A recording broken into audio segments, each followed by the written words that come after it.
During their occupation of the Malian capital in 2012, the Ansar ad-Din Islamist terror group destroyed 10 mausoleums from Timbuktu's golden age, the 14th and 15th centuries. Many modern Islamist extremist groups view these ancient shrines as idolatrous.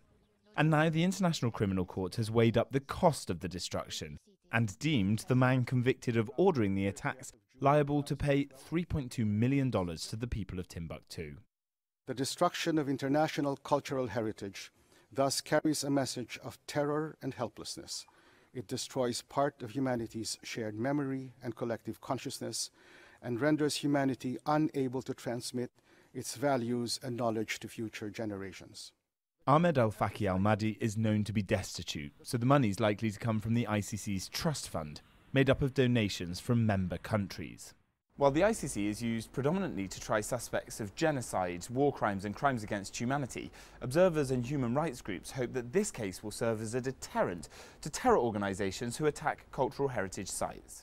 The ICC says the fact UNESCO has been able to restore some of the sites does not diminish al-Mahdi's liability, but that his reparations are sufficient for the former rebel leader to return to his community after his jail term.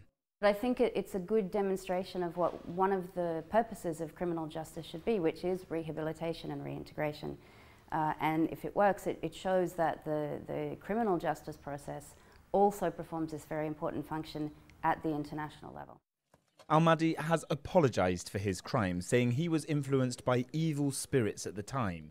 The first person to ever have pleaded guilty at the ICC, Al-Mahdi is expected to remain in jail, currently in the Netherlands, until his scheduled release in 2025.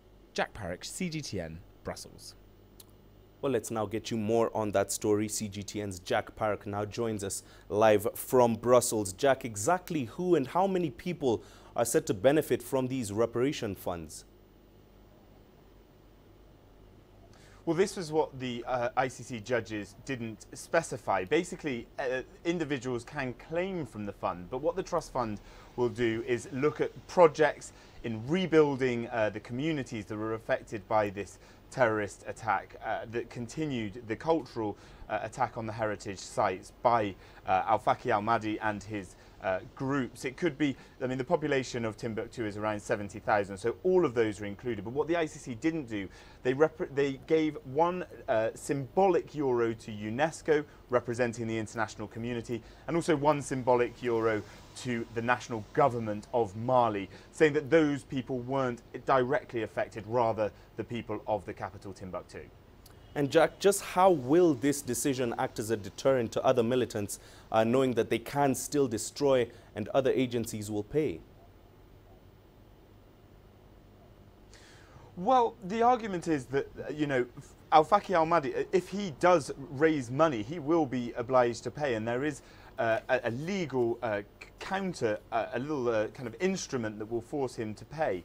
The idea is that just because a criminal isn't able to pay the reparations, that the victim shouldn't be able to receive that money for the destruction of their cultural heritage. But essentially, it's an interesting one, this, because al-Faqi al-Mahdi pled guilty. This is the quickest case the ICC's ever seen. The case only really started in about September last year, and he's already been convicted, sentenced, and now the reparations have been offered. It basically shows, the ICC is hoping that it shows that justice can be done swiftly and that it can be served appropriately for those who put their hands up and admit to their crimes.